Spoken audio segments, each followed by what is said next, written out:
Arable life. Follow your spark. Hi guys, मैं हूं वैभव और इस वीडियो में आपका बहुत बहुत स्वागत करता हूं। दोस्तों, तो जो कोई नए बंदे स्टॉक मार्केट में आते हैं उन्हें इन्वेस्टमेंट करने के लिए, तो वो सबसे पहले इस कंपनी के सर्च में होते हैं जिस कंपनी का प्राइस कम हो और वो कंपनी अच्छी भी हो।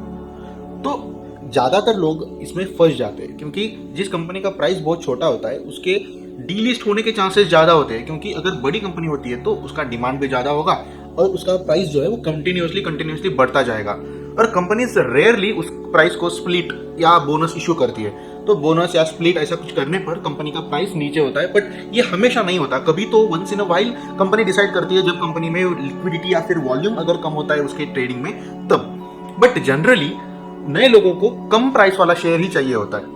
तो आज मैं आपके लिए ऐसे कंपनीज के लिस्ट आपके सामने लाया हूं जिसका प्राइस 250 रुपीज से भी कम है और उसके साथ ही साथ वो कंपनीज के कुछ पैरामीटर सेट करके अच्छे कंपनीज भी आपको चॉइस किए हैं। तो मैं आपको एक्सप्लेन करूंगा वन बाय वन कि क्या पैरामीटर्स है और उसके पीछे का लॉजिक क्या है।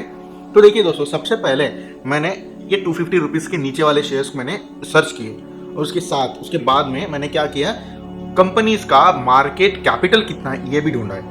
तो इसका क्या होता है, मार्केट कैपिटल इतना इंपॉर्टेंट क्यों है? मार्केट कैपिटल मतलब कंपनी में लगा हुआ कैपिटल या पैसा, राइट, जो ओनर्स लोग डालते हैं, राइट। तो उसकी वैल्यू धीरे धीरे करके बढ़ती है या फिर नीचे भी होती है। जब उसका प्राइस नीचे जाता है तो मार्केट कैप भी डाउन होता है, जब ऊपर जाता है तो प्राइस जब ऊपर जाता है तो मार्केट कैप भी बढ़ जाता है। तो कंपनी में इन्वेस्टर्स का लगा हुआ पैसा उसे बोलते हैं मार्केट कैप। तो मार्केट कैप में कैटेगराइजेशन है, micro cap, small cap, mid cap, large cap. Okay, ऐसे जनरली 4 कैटेगरीज है। तो माइक्रो कैप जो होता है वो 1000 करोड़ से नीचे वाला कैपिटल जो मार्केट कैप होता है वो माइक्रो कैप में कहा जाता है, माइक्रो कैप में आ जाता है।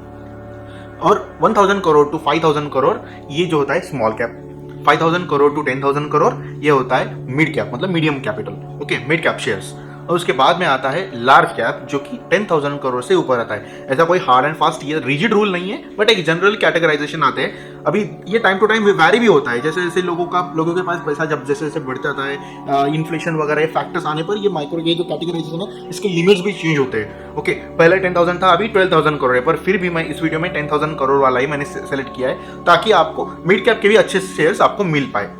और दूसरा पैरामीटर मैंने सेट किया है कंपनी का रिजर्व कैपिटल। रिजर्व कैपिटल मतलब क्या है कि अगर देखिए, आपको रियल लाइफ एग्जांपल मैं दे दूंगा कि आप कोई बिजनेस कर रहे हो या फिर जॉब कर रहे हो, तो अगर कोई बैड टाइम आए तो उस टाइम पे हमें सर्वाइव करने के लिए जो भी डेट्स वगैरह होते हैं, जो लोन्स वगैरह होते हैं, इसे क्लियर करने के लिए या फिर बैड टाइम में आपको सर्वाइव करने के लिए, कुछ रिकवर करने के लिए कुछ पैसों की जरूरत होती है, राइट। हम क्या करते हैं, उसके लिए कुछ पैसा साइड में रखते हैं और वो पैसा कुछ नहीं, एक रिजर्व है। वो पैसा किसी भी फॉर्म में हो सकता है, इंडिविजुअल लेवल में हम प्रॉपर्टी ले सकते हैं या फिर उस पैसों से हम क्या करते हैं, लॉन्ग टर्म एक एफडी बना सकते हैं, रिकरिंग डिपॉजिट्स बना सकते हैं, आरडी वगैरह ऐसा कुछ बना सकते हैं जो कि हमारे पैसे सेफ रहे, reserve capital, right.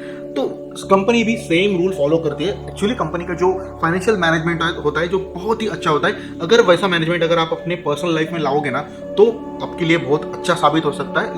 In the short span, एक 5 साल में आप कहाँ के कहाँ निकल जाओगे आपके पीयर जो फ्रेंड्स होते हैं उनके कंपैरिजन में, क्योंकि कंपनी का जो मैनेजमेंट होता है, फाइनेंशियल मैनेजमेंट, वो काफी ऑप्टिमम होता है, ऑप्टिमाइज्ड और ऑप्टिमम लेवल पे वो किए जाते हैं, राइट। तो वो ठीक है, पर आपको रिजर्व जो है कंपनी का वो कितना है ये मैं आपको बताता हूँ। मार्केट कैप के आधी से भी थोड़ा सा ज्यादा, मतलब अगर 10,000 करोड़ का किसी कंपनी का मार्केट कैप है तो रिजर्व जो है वो 5,000 करोड़ से ऊपर जिस कंपनी का है वो मैंने लिस्ट आउट करके आपको दे रहा हूँ। क्यों? क्योंकि ये एटलीस्ट इतना हाफ अगर रहता है तो एक बेटर रहता है। ऐसा कोई हार्ड एंड फास्ट ऐसा भी रूल नहीं है कि ये हाफ ही रहना चाहिए। कभी कभी कोई कंपनी किसी इंडस्ट्री में 20-30% रिजर्व मेंटेन करती है, फिर भी वो कंपनीज अच्छी होती है क्योंकि उनका जो बिजनेस है ऑलरेडी सेफ है, राइट। इसलिए ऐसा कोई फिक्स रूल नहीं है। अगर आप इसमें फ्लेक्सिबल अगर रहते हो तो आप वैसे भी शेयर सर्च कर सकते हो। तो आप वैसे कमेंट में डाल सकते हो कि कैसे कैसे आपको कैसे चाहिए कंपनी, मैं फिल्टर आउट करके आपको बता दूंगा। और जो थर्ड पैरामीटर आता है कंपनी का, प्रमोटर होल्डिंग मतलब कौन होते हैं? कंपनी चलाने वाले लोग, राइट। अगर समझो हमने किसी कंपनी का शेयर परचेज कर लिया तो हम तो बन गए ओनर। 1 शेयर 2 शेयर कितना भी आप शेयर ले लो, doesn't matter, share quantity doesn't matter, आप ओनर बन चुके हो किसी भी कंपनी का अगर शेयर आप होल्ड करते हो तो। बट कंपनी आप नहीं चला सकते। आप डायरेक्टली कंपनी में जाकर बोल नहीं सकते अरे ये क्यों सामान यहाँ क्यों रखा है, वो उठा के अंदर रखो, ऐसा नहीं बोल सकते क्योंकि आप चला नहीं रहे हो, राइट। तो कंपनी चलाने वाले जो होते हैं वो प्रोमोटर्स होते हैं। उसमें कंपनी फॉर्म जिसने किया है, फाउंडेशन जिसने रचा है, वो भी लोग होते हैं। कभी कभी अगर वो बेच देते हैं किसी को जिसके पास सबसे ज़्यादा शेयर्स होते हैं बाकी के शेयर होल्डर्स के कंपैरिजन में, वो प्रमोटर बन जाते हैं। तो प्रमोटर होल्डिंग बनाने के लिए ज़्यादा मतलब ऐसा कोई 51% वगैरह ये ऐसा रूल नहीं है। अभी चलाने के लिए आपके पास सबसे ज़्यादा शेयर्स होने चाहिए, सबसे ज़्यादा बाकी के कंपैरिजन में, तब आप चला सकते हो, राइट। बट प्रमोटर होल्डिंग बहुत इंपॉर्टेंट फैक्टर होता है। तो उसके बाद में फोर्थ पैरामीटर जो होता है, मैंने ये सेट किया है कि जो पीई रेशो है, कंपनी का प्राइस अर्निंग रेशो, ओके, ये कंपनी का प्राइस अर्निंग रेशो कंपनी की वैल्यूएशन दर्शाता है। जितना कम पीई रेशो उतनी कंपनी ज्यादा प्रॉफिटेबल, मतलब उसका कंपनी का जो शेयर प्राइस है वो आपको कम रेट में मिल रहा है। ऐसा कोई जरूरी नहीं है कि ये अगर पी रेशियो कम है तो कंपनी प्रॉफिट ही देगी। कभी कभी कंपनी के फंडामेंटली अगर कुछ चेंज होता है, स्ट्रक्चरिंग, रिस्ट्रक्चरिंग, या फिर प्रोडक्ट में कुछ फॉल्टी होता है, कंपनी का प्राइस शॉर्ट टर्म में अगर गिर चुका है और उसके ऊपर आने के चांसेस अगर नहीं है, तो वो पी रेशियो जो है, पी का जो डिनोमिनेटर है, वो नेक्स्ट क्वार्टर में या फिर नेक्स्ट ईयर में वो कम हो जाएगा। और कम होने के बाद क्या है, कंपनी का पी रेशियो जो है वो बढ़ जाएगा ऑटोमेटिकली। आप फिर बाद में बोलोगे कि ये कम पी रेशियो कम में मैंने लिया था, ये बढ़ गया, कैसे हो गया? ऐसा नहीं है। कम पी रेशियो मतलब जितना कंपनी ने लास्ट ईयर, जितना एक शेयर होल्डर के पीछे ईपीएस निकाल के दिया है, अर्निंग्स पर शेयर, जो प्रॉफिट में निकाल के दिया है एक शेयर के पीछे, अभी वो शेयर उसके कितने टाइम्स में वो ट्रेड हो रहा है, राइट। तो 20 से नीचे अगर रहता है और 0 से ऊपर अगर रहता है तो कंपनी एक ज़्यादा प्रॉफिटेबल कंसिडर किए जाते हैं। फिर भी आपको इसमें थोड़ा सा ज़्यादा रिसर्च करने की ज़रूरत है, अगर आपको ये चीज़ें नहीं पता तो ठीक है।